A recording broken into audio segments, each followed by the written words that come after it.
à vivre ce momentum au quotidien. Vous n'êtes pas connecté à Internet. C'est pas grave de se connecter sur l'esprit, en tout cas. Et ce momentum, c'est quelque chose que moi je vivais avant le camp.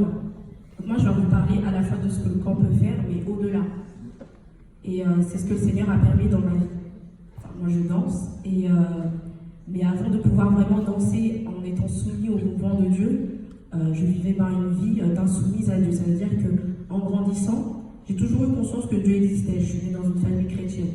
Maintenant, pour se soumettre au Saint-Esprit et pour vivre en conformité avec la parole de Dieu, ça a mis du temps. C'était vraiment compliqué. Étant jeune, j'étais très très rebelle. Voilà, les parents pasteurs, du coup, vous connaissez un peu la communauté haïtienne.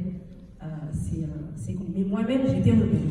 C'est-à-dire que l'environnement pouvait ne pas m'être agréable.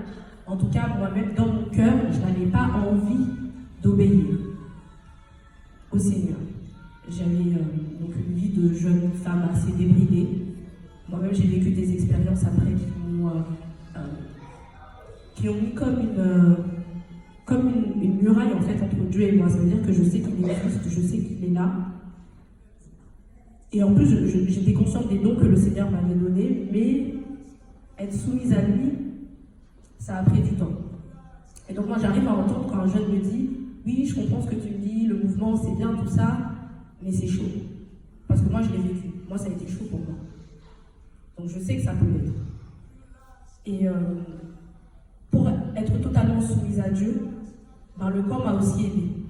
Je suis allée en 2010 à mon premier camp et j'ai rencontré le pasteur à Mesfort qui enseignait la parole avec une passion. Et je me suis dit, le mec, il est ouf. Mais ce qu'il a, j'ai envie de comprendre en fait. Comment il fait pour être excité il disait c'est succulent la parole. Moi, ma Bible, elle était fermée dans ma chambre. Je disais, mais c'est pas succulent de lire, ça m'endort. Mais après cette semaine, j'ai commencé à ouvrir la Bible. Et j'ai commencé à la lire. Je me suis fait des plannings, je suis quelqu'un d'assez carré. Que je respectais ou pas d'ailleurs, pas toujours. Mais j'ai commencé. Et là, le Seigneur, il a commencé à me parler. J'étais quand même quelqu'un qui priait. À la maison, on prie beaucoup. Mais quand je prie, en fait, c'était des cahiers de doléances. Je disais à Dieu, voilà ce que je veux, tu vois. Seigneur, tu fais ci, ça. Amen.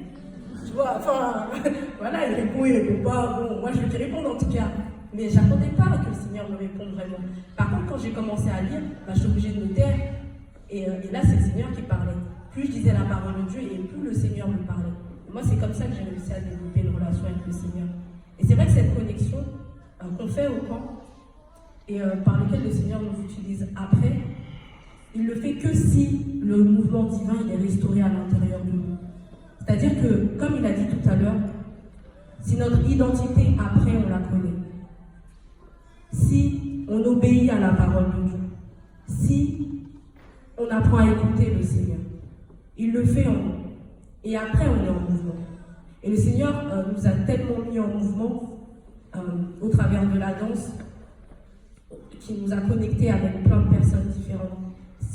C'est vrai qu'on dansait dans les camps, mais cette année, par sa grâce, on a dansé dans tellement d'événements. On a voyagé, on est allé en Angleterre, on est allé aux États-Unis. Et tout ça, en fait, si on ne s'était pas soumis au Seigneur, si on n'avait pas accepté le mouvement divin, si on n'avait pas lâché prise, si on n'avait pas fait tomber les masques et appris à dire la vérité vis-à-vis de qui on est. Et le camp, ça aide. Moi, je sais que dans beaucoup de camps, on apprend à être vrai, à dire ouais, c'est vrai, j'ai fait ça, et c'était chaud, et voilà, des fois j'en ai honte, et des fois je culpabilise. Mais je dis en fait où est-ce que j'en suis avec le Seigneur. Je dis vraiment qui je suis. Et j'arrête de faire semblant et de juste sourire et de chanter devant les gens parce que, non, en vrai, au camp, comme il disait, on apprend à être ce que Dieu veut qu'on soit. Et moi, c'est ce que le Seigneur a fait pour moi. Il m'a restauré dans mon identité, dans mon image de soi. Il a enlevé la culpabilité, la honte. J'étais quelqu'un, je pleurais tout le temps. Je pleure encore, mais je pleurais vraiment, vraiment tout le temps. Mais ça, c'est un travail de longue haleine. Et une fois que le Seigneur y répare, une fois qu'il restaure, il nous aide à nous connecter avec les autres, à rendre ministère les uns avec les autres. Il permet que le don, le cadeau précieux qu'il a mis en nous, il le façonne en fait. C'est pas juste qu'il a mis un don devant toi et il va dire ça y est, go.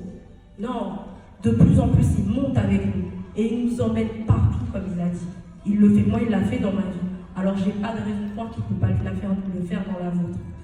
Moi, je veux juste vous inviter à faire un pas de foi. Et peu importe la zone d'ombre, peu importe si c'est un problème de cœur, un problème au niveau de la mentalité, où ça coince, il y a des choses que je ne comprends pas, du coup, j'ai pas envie de faire. Ou si c'est au niveau du corps, des fois, c'est une maladie. C'est juste de prendre un petit temps pour demander au Seigneur de nous aider.